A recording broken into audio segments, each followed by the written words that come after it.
से राम लक्ष्मण जी आ रहे हैं, इधर से सती मैया चलने लगी।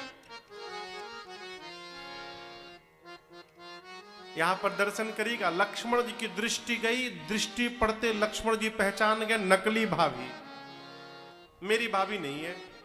क्यों पहचान गए? स्वभाव जानते हैं वो। लक्ष्मण जी जानते हैं कि मेरी मां जानकी जीवन में सदैव मेरे भैया राम के पीछे पीछे चलती हैं, आगे कभी नहीं चली, और ये आगे से आ रही है, इसका मतलब मेरी भाभी तो हो ही नहीं सकती, ये नकली है। ध्यान से देखा, लक्ष्मण दीख उमा कृत बेसा, अरे ये तो सती है, लगता है भैया की कोई लीला चल रही है। लक्ष्मण जी देखकर भी मौन रह गए। सती जी और निकट आ गई राम जी के पास। अब आप दर्शन करिए, जब ब्रह्म के साथ रहने वाला पहचान गया तो क्या ब्रह्म से छिपेगा है?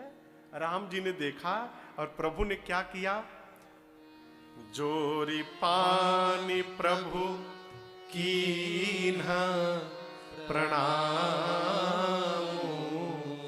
पिता समेत लीन्हा निज नाम। राम जी ने दोनों हाथों को जोड़कर प्रणाम किया। यहां भगवान बताना चाहते हैं कि मैं नर लीला कर रहा हूं और आप देवत्व से संपन्न हैं, आप देवी हैं। मनुष्य का ये व्यवहार है, जब कोई देवी देवता दिखाई पड़े तो दोनों हाथों को जोड़कर प्रणाम करना चाहिए। इसलिए हे भवानी, ये राम आपको प्रणाम करता है। प्रणाम किया, पिताजी के नाम के साथ प्रणाम किया, ये व्यवहार है। जीवन में परिचय देना हो ना, तो सदैव पहले अपने श्रेष्ठ का परिचय देना चाहिए, फिर अपना परिचय देना चाहिए, ये व्यवहार है। राम जी ने जब जब परिचय दिया तो ये नहीं कहा मैं राम हूं, कहा मैं दशरथ नंदन राम हूं। हनुमान जी से क्या कहा, रघुकुल मणि दशरथ के जाए, हम पितु बचन मानि बन आए, कौशलेश दशरथ के जाए, हम पितु बचन। और ये किसने कहा, विश्वामित्र जी ने, रघुकुल मणि दशरथ के जाए, मम हित लागी नरेश पठाए। आप जहां दर्शन करिए, पहले महाराज दशरथ का परिचय, फिर राम जी का परिचय। प्रभु ने प्रणाम किया और प्रणाम करके बाद पहला शब्द प्रभु ने निकाला, बहुरी कहेऊ बहोरी, मां कहां वृष केतु। केतु यानी ध्वज, झंडा। वृषभ, वृषभ जानते हैं ना, नंदी जी को कहते हैं। जिनके पताके पर, ध्वज पर नंदी का चित्र है, ये ध्वज किसका है, भगवान शंकर का। यानी भगवान राम कहना चाहते हैं कि मां जिसके पताके पर नंदी का चित्र अंकित है, वो पताका दूर से दिखाई पड़ता है, लेकिन आज आप दिख रही हैं, वो पताका नहीं दिख रहा है। बाबा कहां है, कहे वो बहोरी कहां वृष केतु। दूसरा अर्थ, धर्म ही जिसके जीवन का पताका हो मां। धर्म कभी भी अर्धांगिनी को अकेला नहीं छोड़ता है। धर्म ही जिसके जीवन का पताका है। आज मां दिख रही हैं, लेकिन बाबा नहीं दिख रहे, वो बाबा कहां है। जैसे राम जी ने ये बात कही, मां सती के पांव से धरती खिसक गई। अपनी अज्ञानता का बोध हुआ हो, है निज अज्ञान राम पर आना। अपनी अज्ञानता के कारण मैंने आज भगवान पर संशय कर डाला। अब मैं जाकर अपने प्रभु को क्या उत्तर दूंगी। बिना कुछ कहे मां सती लौटी हैं। मार्ग में राम जी ने अपने प्रभुत्व का दर्शन कराया। जैसे मैया पहुंची भगवान शंकर के पास, गई समीप महेश तब हंसी पूछती कुशला। भगवान शंकर हंस के कुशलता क्यों पूछे। सती मैया गई थी, मैं परीक्षण करके आऊंगी, पता लगाऊंगी। आई हैं, चेहरा उतरा हुआ है। शंकर भगवान पूछे, अरे आप तो परीक्षण करने गई थी, ये चेहरे का रंग क्यों बदल गया? लीन परीक्षा कवन विधि कहु सत्य सत्य सत्य बताइएगा। आप जो व्यवहार करने गई थी वो दुरूह व्यवहार था, वो सहज व्यवहार नहीं है। आपने किस विधि से परीक्षण किया वो विधि बताइए। मां सती तो सत्य ही बताना चाहती थी माई बाप, लेकिन आपसे निवेदन करूं, जो नकली रूप बनाया ना माया का, सीता सती जी ने तो माया को छोड़ दिया, लेकिन उस माया ने सती मैया को नहीं छोड़ा। सती मैया के सिर पे अपना डेरा जमा रखा है। सती मैया से शिव जी ने कहा, झूठ मत बोलिएगा, सत्य बोलिएगा। सती जी चाहती हैं सत्य बताना, लेकिन इस माया ने झूठ कहलवा दिया। कछु न परीक्षा लीन गोसाई, कीन्ह प्रणाम तुम्हारे नाई। कछु न परीक्षा लीन गोसाई, कीन्ह प्रणाम तुम्हारे नाई। जो तुम कहा सुमृषा न होई, मोरे मन प्रतीति अति सोई।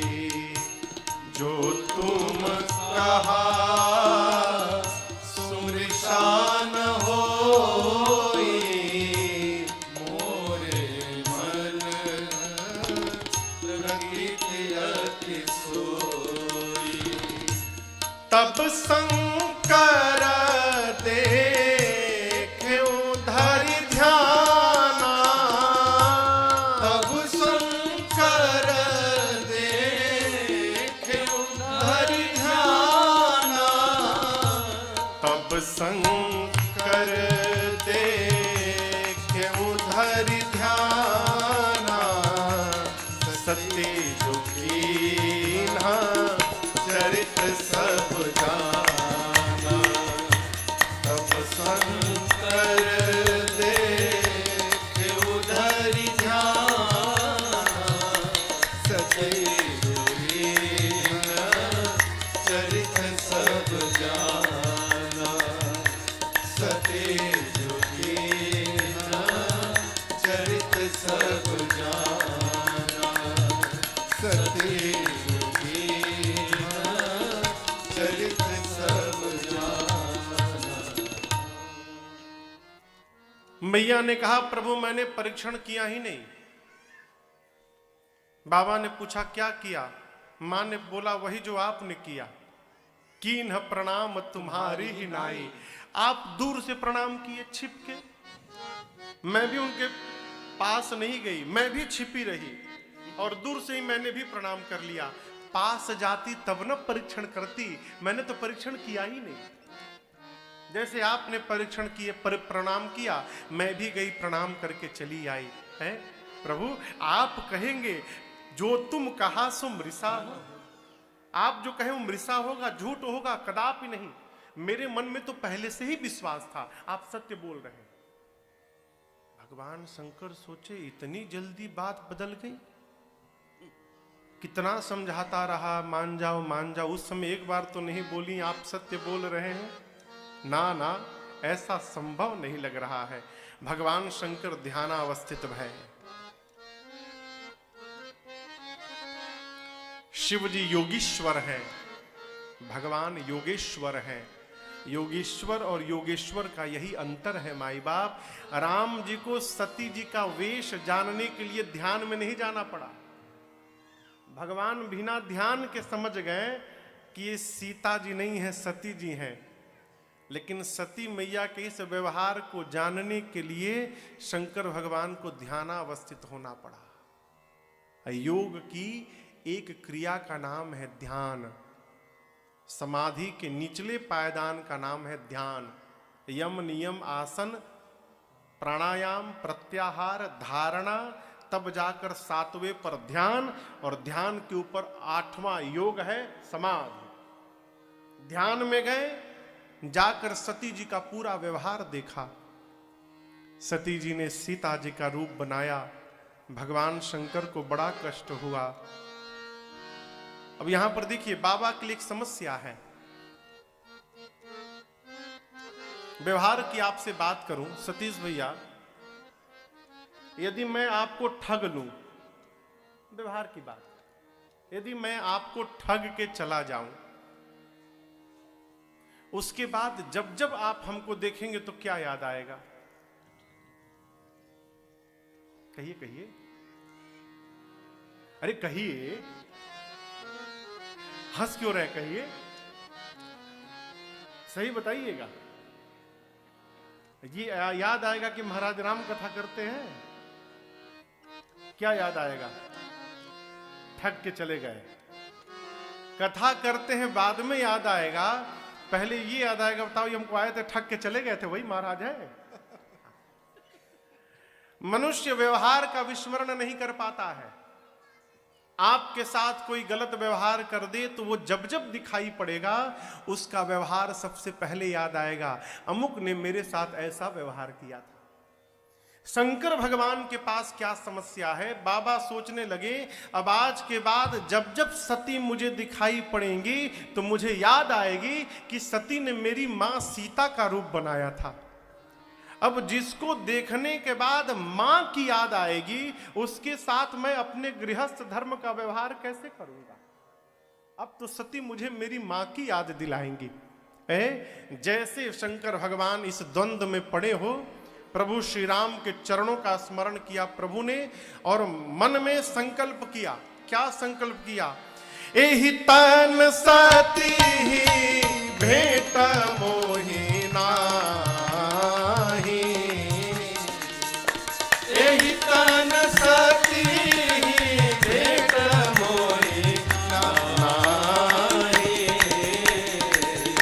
शिव संकल्प कीन्ह मन माहि, शिव संकल्प कीन्ह मन माहि।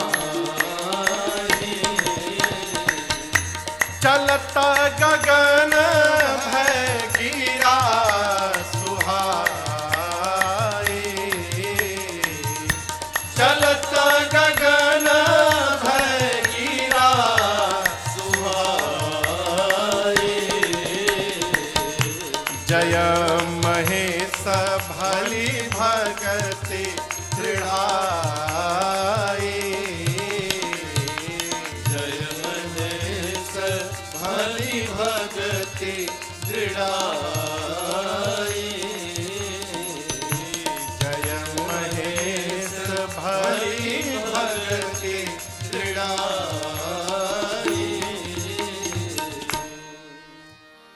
भगवान शंकर ने प्रण किया, संकल्प किया, एहि तन सती भेंट मोहि नाही। जब तक सती इस शरीर में है, इस सती के शरीर से आज के बाद मेरा भेंट होने वाला नहीं है।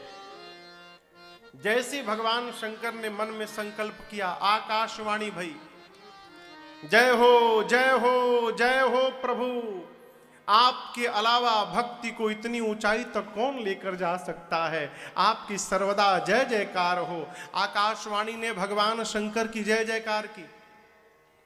सती मैया को भी आकाशवाणी सुनाई पड़ी। ये भी सुनाई पड़ा कि बाबा ने संकल्प किया है। सती जी बार बार पूछती हैं, प्रभु आपने कौन सा प्रण कर लिया? अरे कीन्हा कवनपन कहु कृपाला, सत्य धाम प्रभु दीन दया। प्रभु आपने कौन सा प्रण कर लिया? यद्यपि मां सती ने अनेक बार प्रश्न किया, पूछा, लेकिन भगवान शंकर ने बताया नहीं। क्यों नहीं बताया? मुख से बताऊंगा तो सती को कष्ट होगा, व्यवहार से बताऊंगा। व्यवहार क्या किया? मां सती को लेकर पहुंचे और जाकर शंकर सहज स्वरूप सम्हारा। भगवान शंकर अपने सहज स्वरूप में प्रवेश कर गए। परिणाम लाग समाधि अखंड अपारा। बैठे कमलासन लगाकर बट वृक्ष के नीचे कैलाश में बैठे बट तरी करी धरी कमलासन की करी कमलासन करी कमलासन बैठे बट धरी तर कमलासन। करी कमलासन। कमलासन लगाकर भगवान शंकर बैठे, अपने सहज स्वरूप का ध्यान किया, ध्यान में अवस्थित भय और ध्यान के बाद शंकर जी समाधि में प्रवेश कर गए। अब यहां पर प्रश्न उठता है, भगवान शंकर का सहज स्वरूप क्या है? देखिए, ये जो व्यास जी, श्रीमद पूज्य श्री वाल्मीकि ऋषि, सुखदेव जी, सनकादिक आदि ऋषिगण, नारद जी, भगवान शंकर, श्री हनुमान जी महाराज, ये सभी लोग अपने एक स्वरूप से सदैव साकेत में राम जी के पास रहते हैं, भगवान की सेवा में निरत रहते हैं। एक स्वरूप से ये लोग सदैव साकेत में राम जी के पास रहते हैं और एक स्वरूप से ये लोग इस प्रकृति मंडल पर, धरती पर आचार्य रूप से विचरण करते हैं। अब हनुमान जी यहां पर हैं, शंकर जी हनुमान बनकर हैं, तो इसका मतलब नहीं कि कैलाश सूना पड़ा हुआ। कैलाश पर शंकर जी भी हैं, लेकिन एक स्वरूप से शंकर जी यहां नीचे सेवा में हनुमान बनकर बैठे हैं और वही शंकर जी एक स्वरूप से साकेत में महाशंभु बनकर भगवान की सेवा में लगे हुए हैं। वो भगवान शंकर का सहज स्वरूप है। यहां जैसे मां सती से भगवान शंकर का मन हटा, भगवान शंकर कैलाश में बैठे बैठे अपने मन को साकेत में ले गए, जो महाशंभु रूप में राम जी की सेवा में लगे हैं, और उस स्वरूप का चिंतन करते करते भगवान शंकर अखंड समाधि में प्रवेश कर गए। लागी समाधि अखंड अपारा। कितने दिनों तक समाधि में रहे बाबा? 87,000 वर्ष तक। 87,000 वर्ष बाद बाबा समाधि से बाहर आए, राम राम का स्मरण किया, सती मैया जान गई, बाबा जगे, जाई शंभु पद बंदन कीन्हा, और बाबा ने तुरंत सन्मुख शंकर आसन दीन्हा। शंकर जी ने तुरंत मां सती को सामने बिठाया। क्यों? बाबा सोचे कहीं बाएं ओर ना बैठ जाए। पत्नी का स्थान वाम भाग में है। बाबा सोचे मैंने त्याग कर दिया है, वामांग में बैठेगी तो मेरे संकल्प का क्या होगा। इसलिए जैसे सती जी ने जाकर प्रणाम किया, बाबा ने तुरंत सती जी को सामने बिठाया, सामने बैठिए। स्वरूप का दर्शन भया और स्वरूप को देखकर मां सती के जीवन के कष्ट का अनुभव हुआ बाबा को। और देखिए, आपसे निवेदन करूं, जीवन में यदि दुख है, देखिए शरीर में यदि कष्ट है तो क्या उपाय है? कहिए। शरीर को यदि कष्ट है तो उस कष्ट का क्या उपाय है? शरीर का कष्ट क्या समझते हैं? घाव हो जाना, चोट लग जाना, हड्डी टूट जाना, इसका क्या उपाय है? हाँ, इलाज कौन करेगा? डॉक्टर साहब, वैद्य जी, हकीम। शरीर में यदि कष्ट हो जाए तो इसका उपचार होगा डॉक्टर साहब के पास। लेकिन यदि मन में कष्ट हो जाए हो तो मन के रोग का इलाज डॉक्टर साहब नहीं कर सकते। मन की बीमारी का इलाज इसी राम कथा पांडाल में हो सकता है। भगवान की कथा ही मन को स्वस्थ कर सकती है, दूसरा कोई उपाय नहीं है। हमारे पूज्य महाराज श्री कहते हैं, इसे श्रवण कर मिट जाती है कथा, श्रवण कर मिट जाती है। एक नहीं, 100 जन्म जन्म की व्यथा हो जय जय। माँ बैठी है सीता जी, हनुमान जी छोटा रूप बनाकर उसी अशोक वृक्ष के पत्तों में छिपे हैं। पूरा दिन बीत चुका है। रावण दिन में आया, मां जानकी को डरा कर धमका कर गया। 1 महीने में सीता मेरी बात नहीं मानेगी, चंद्रहास खड्ग से सर को धड़ से अलग कर दूंगा। डरा कर गया। रावण के जाने के बाद मां सीता बेचैन है, व्याकुल है। अब शरीर का त्याग कर देना है। अग्नि मांगती है, तारों से, चंद्रमा से, अशोक के पत्तों से अग्नि दो। अब सीता को शरीर नहीं रखना। हनुमान जी बच गया तो होगा और एक अंतरा। राम चरण रते जो चाह, अथवा पद निर्वाण। राम चरण रते कथा, जय जय राम कथा, जय श्री राम कथा।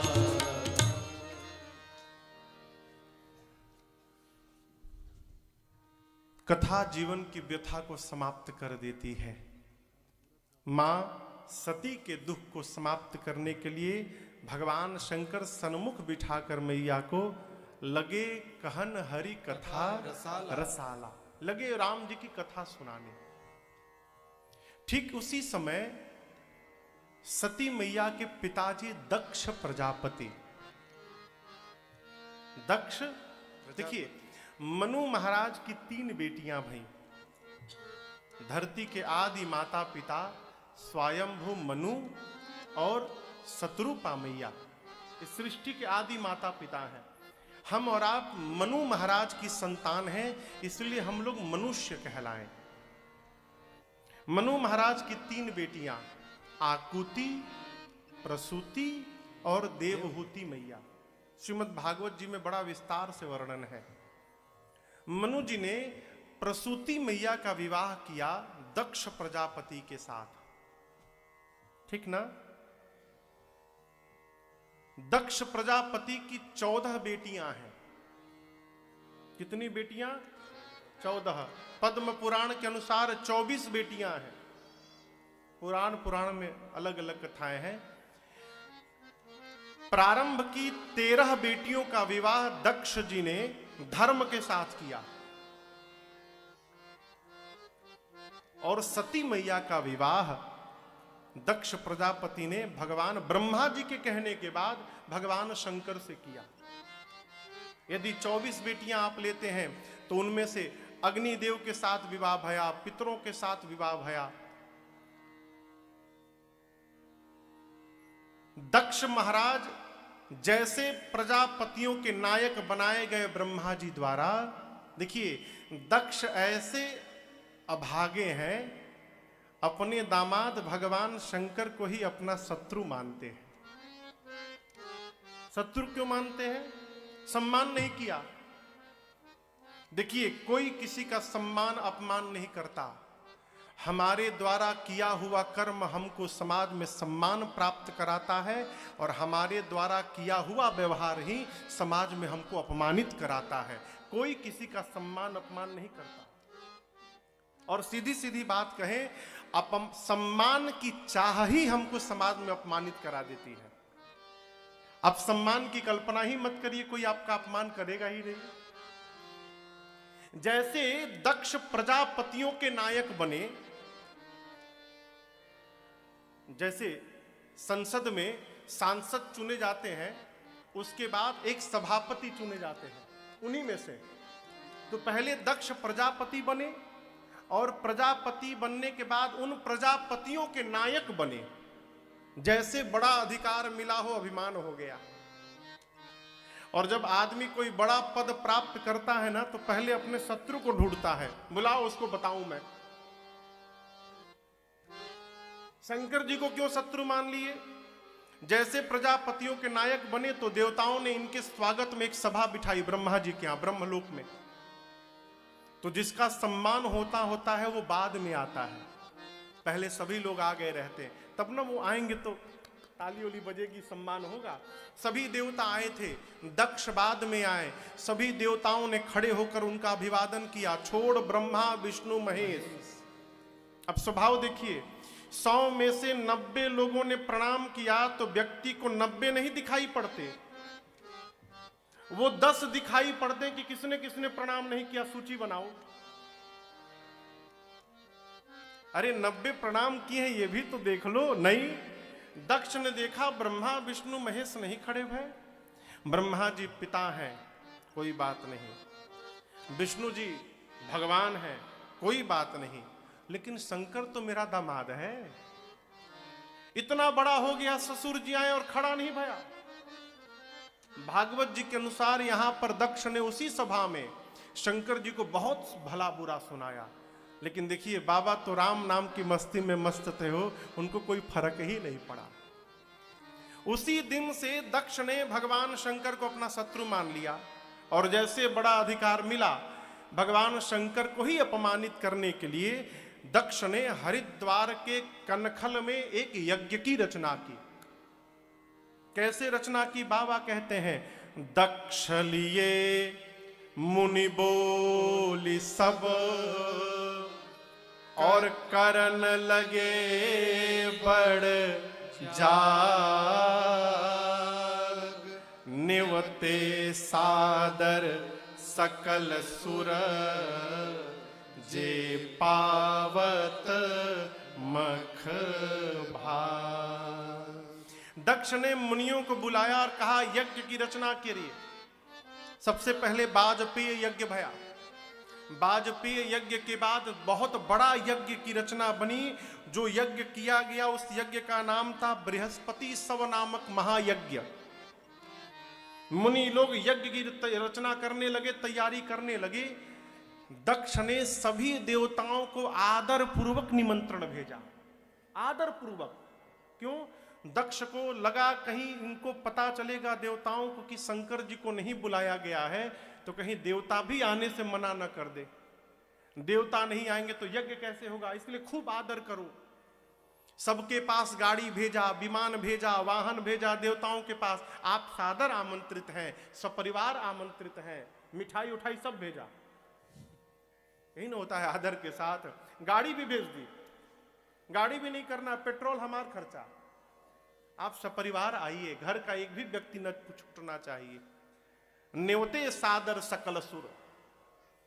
सभी देवता अब दक्ष के द्वारा भेजे गए विमान वाहन पर बैठकर अपनी पत्नियों के साथ चल पड़े। लेकिन देवता भी अद्भुत हो, ये कैलाशे के ऊपर से क्यों मडराना? अगल बगल से चले जाते, थोड़ा दाएं बाएं लेके चले जाते और पत्नियों को बोले कैलाश के ऊपर पहुंचना तो जोर जोर से गीत गाना। कैलाश के ऊपर से विमान जाने लगा। सती मैया को भगवान शंकर कथा सुना रहे हैं। मैया ने पूछा, प्रभु ये देवता लोग? बाबा ने कहा, आपके पिताजी यज्ञ कर रहे हैं, उसी में भाग लेने जा रहे हैं। मां ने कहा, प्रभु मैं भी हुआ हूं। शंकर जी ने कहा, देवी कहा तो बहुत उत्तम आपने, मेरे मन को भी अच्छा लगा, लेकिन कहूं आपके पिताजी ने हम लोग को निमंत्रण नहीं दिया है। यद्यपि सती पिता के घर, मित्र के घर, गुरु के घर, स्वामी के घर, 4 स्थान पर बिना निमंत्रण जाना चाहिए, परंतु यदि जानबूझकर अपमानित करने के लिए नहीं बुलाया गया है तो वहां जाने पर कल्याण होने वाला नहीं है। भगवान शंकर ने फिर मना किया, लेकिन सती मैया नहीं मानी।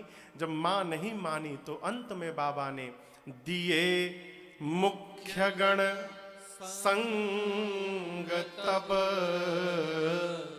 विदा कीन्हा त्रिपुरा। अंत में अपने मुख्य गणों को साथ में देकर भगवान शंकर ने मां सती को विदा किया।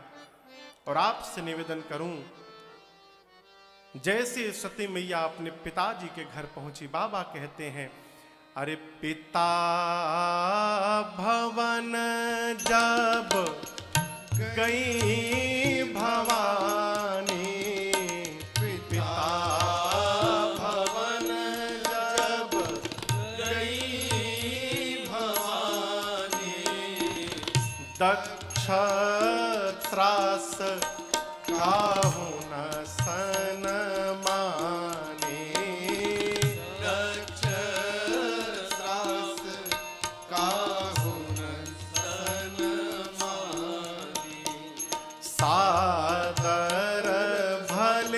ही मिली एक माता, सादर भले ही मिली एक माता, भगिनी मिली बहुत मुस्काता, भगिनी मिली बहुत मुस्काता, भगिनी मिली बहुत मुस्काता, भगिनी मिली बहुत मुस्काता।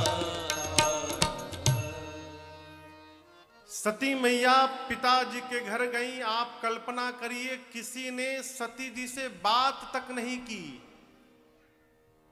अपने पिता के घर में इतना निरादर है, लेकिन यहां दर्शन करिए, गोस्वामी जी बोले कोई नहीं मिला, लेकिन सती मैया की मां प्रसूति मैया ने दौड़कर अपनी बेटी को अपने हृदय से लगा लिया। ये प्रसंग कहता है, माई बाप पूरी दुनिया आपका भले त्याग कर दे, परंतु जिस मैया ने आपको जन्म दिया है वो जन्म देने वाली मां आपका कभी त्याग नहीं कर सकती। प्रसूति मैया आदर के साथ मिली तो उनकी बहनें भी, जो सती मैया की बहनें थी वो भी मिली, लेकिन उनके मिलने में अलग व्यवहार था।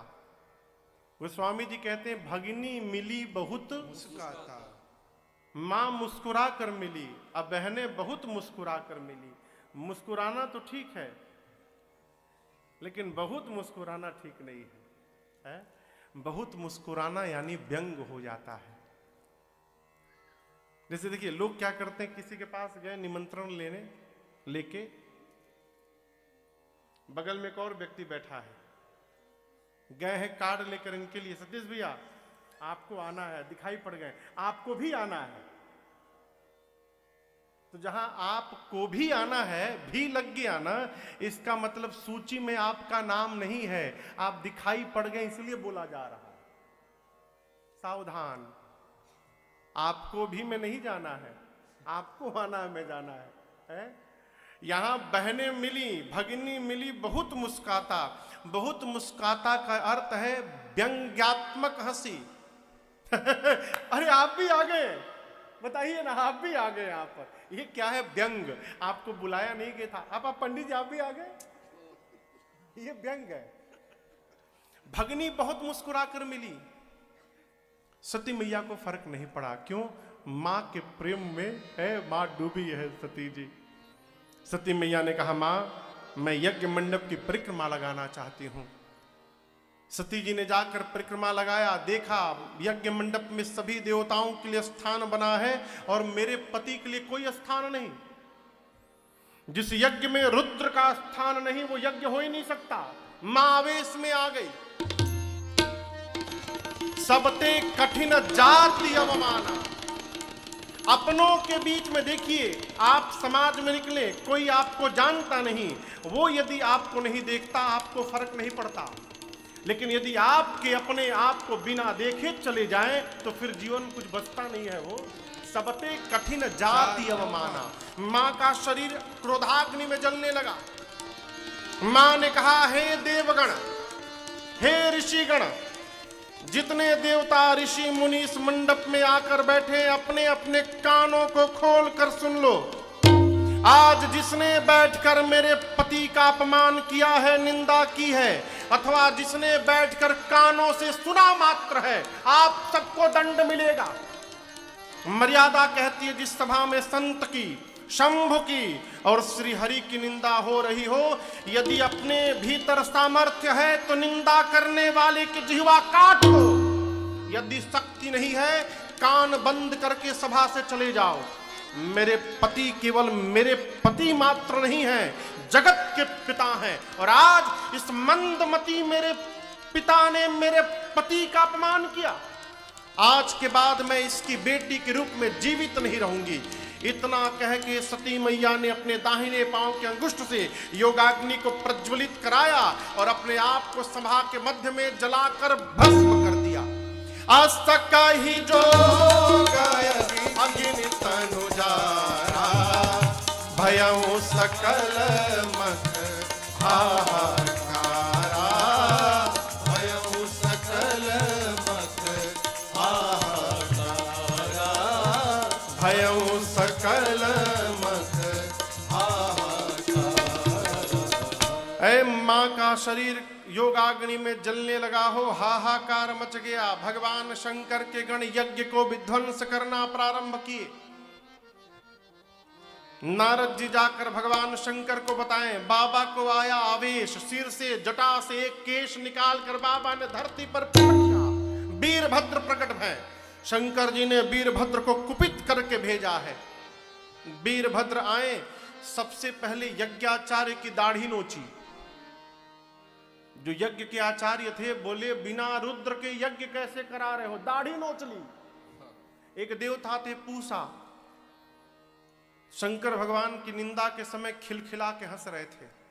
गणों ने वीरभद्र से कहा, इनको बहुत हंसी छूट रही थी। वीरभद्र ने ऐसा मुष्टिका का प्रहार किया हो मुखमंडल पर, पूरा मुखमंडल की आभा चली गई। कैसे?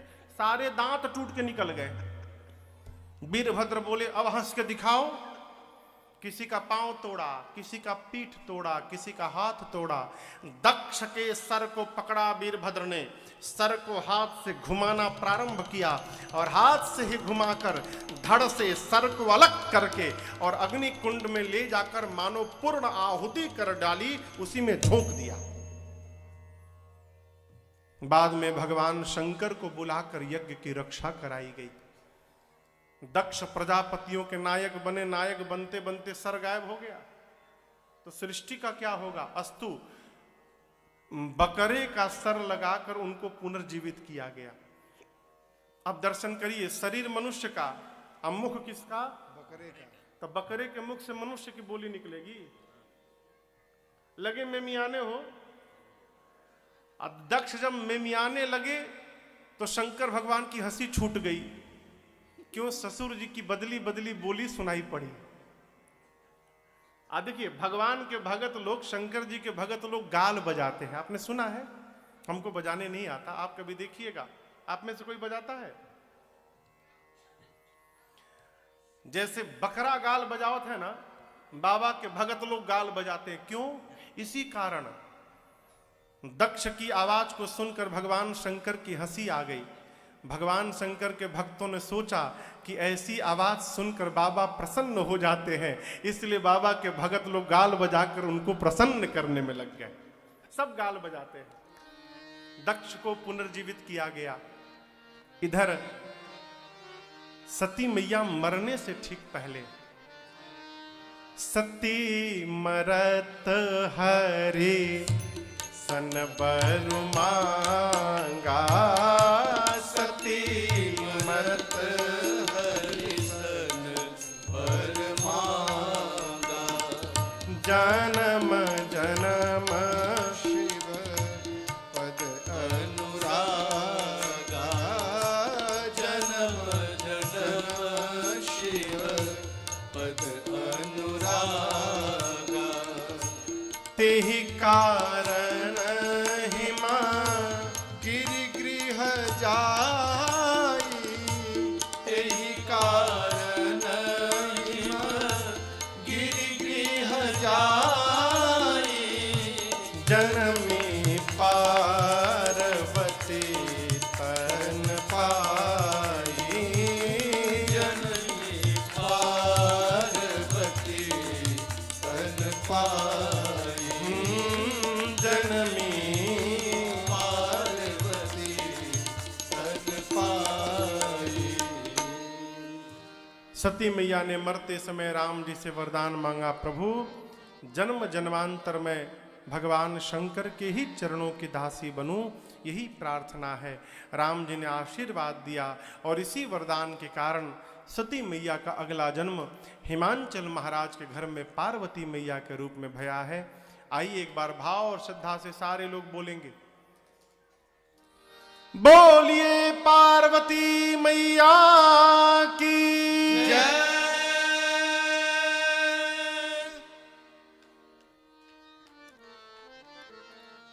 भोजन वोजन भया है दोपहरिया में?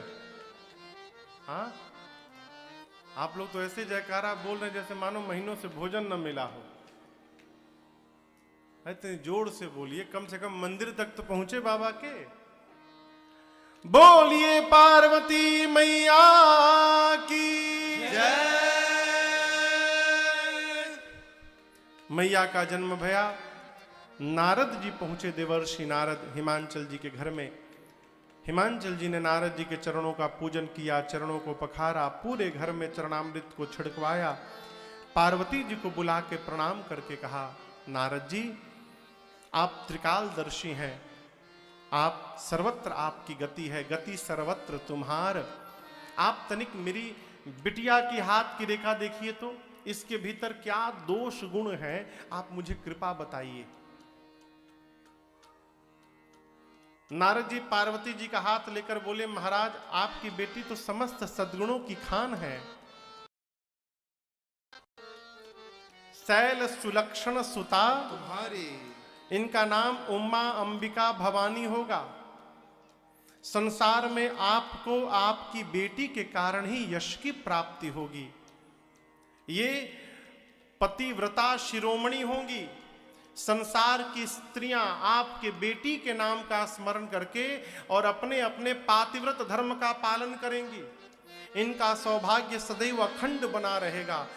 जितनी अच्छी अच्छी बातें थी नारद जी सब बताएं। हिमांचल जी बोले, दोष तो बताया नहीं आपने। नारद जी बोले, होगा तब ना बतावेंगे। आपकी बेटी में तो नहीं है, लेकिन जो इनके पति होने वाले हैं उनमें थोड़ा थोड़ा दिखाई दे रहा है। कहिए तो उनका वाला बता दूं। हिमांचल जी बोले, बताइए। नारद जी प्रारंभ है। अगुण अमान मातु पितु हीना उदासीन सब संशय छीना। अगुण होगा। नारद जी बोलना चाहते हैं सत रज तम तीनों गुणों से परे होगा, त्रिगुणातीत होगा। हिमांचल समझ गए उसमें कोई गुण नहीं होगा, अगुण। नारद जी बोले अमान होगा, अर्थात मान सम्मान से परे होगा। हिमांचल जी समझ गए उसका कोई सम्मान नहीं करेगा।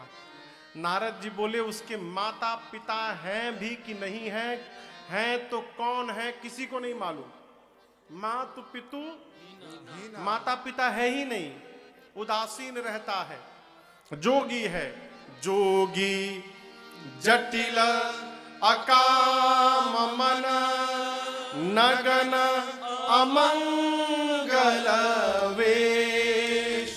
अस स्वामी एहि कहाँ मिले परिहस्त असीरे। जोगी होगा, उसकी विशाल विकराल जटाएं होंगी, नग्न रहेगा, नग्न कुछ नहीं पहनेगा, अमंगल स्वरूप बनाकर घूमेगा। ऐसा पति आपकी बिटिया को प्राप्त होगा। आपकी बेटी की हाथ की रेखाएं बता रही हैं। जैसे जैसे नारद जी ने वर के स्वरूप का बखान किया हो, इधर हिमांचल और मैना बैठे हैं, इधर मां पार्वती बैठी हैं। हिमांचल मैना भी रोने लगे, पार्वती जी भी रोने लगी। गोस्वामी जी कहते हैं दशा एक समुझब बिलगाना। दशा एक है लेकिन मन स्थिति भिन्न है। हिमांचल मैना इसलिए रोने लगे, इतनी सुंदर बिटिया के लिए ब्रह्मा ने ऐसा बावला वर बना दिया। अब पार्वती जी इसलिए रोने लगी मन में सोचकर कि जो नारद जी बता रहे हैं ये सब मेरे भोले भंडारी में विद्यमान है। लगता है राम जी से जो वरदान मांगा था वही प्राप्त होने वाला है। मां पार्वती प्रसन्न होकर रोने लगी और हिमांचल मैना निराश होकर रोने लगे। हिमांचल जी बोले नारद जी से कोई उपाय है? नारद जी बोले किस बात का? बोले दुल्हा बदलने का कोई ऑप्शन है इसमें? कोई भी उपाय बताइए, दुल्हा बस चेंज करिए। नारद जी बोले महाराज दुल्हा तो यही मिलेगा। दूल्हा नहीं बदला जा सकता, लेकिन हां कोई भी लक्षण गुण और दोष नहीं होते, सद्गुण और दुर्गुण नहीं होते। उस लक्षण को किसने धारण किया है उस पर निर्भर करता है कि वो सद्गुण है कि दुर्गुण है। जैसे एक शब्द है संतोष, संतोषी होना अच्छी बात है ना, कहिए। लेकिन यही संतोष जब ब्राह्मण के पास पहुंचता है तो वो ब्राह्मण का सद्गुण बन जाता है, और वही संतोष जब राजा के पास पहुंचता है तो राजा का दुर्गुण बन जाता है। राजा को जीवन में कभी संतोषी नहीं होना चाहिए, उसे सदैव अपनी सीमा के विस्तार का प्रयास करना चाहिए। अब संतोष ही शब्द है, एक स्थान पर सद्गुण है, एक स्थान पर दुर्गुण है। हिमांचल जी से नारद जी ने कहा, महाराज जिसको आप दुर्गुण समझ रहे हैं ये सारे के सारे लक्षण शिव जी में विद्यमान है और शिव जी के पास हैं, इसलिए दुर्गुण नहीं है, ये सबके सब सद्गुण में बदल गए हैं। यदि आपकी बिटिया का विवाह शंकर जी से हो जाए तो आपकी बेटी का कल्याण हो जाएगा। हिमांचल जी बोले कैसे होगा?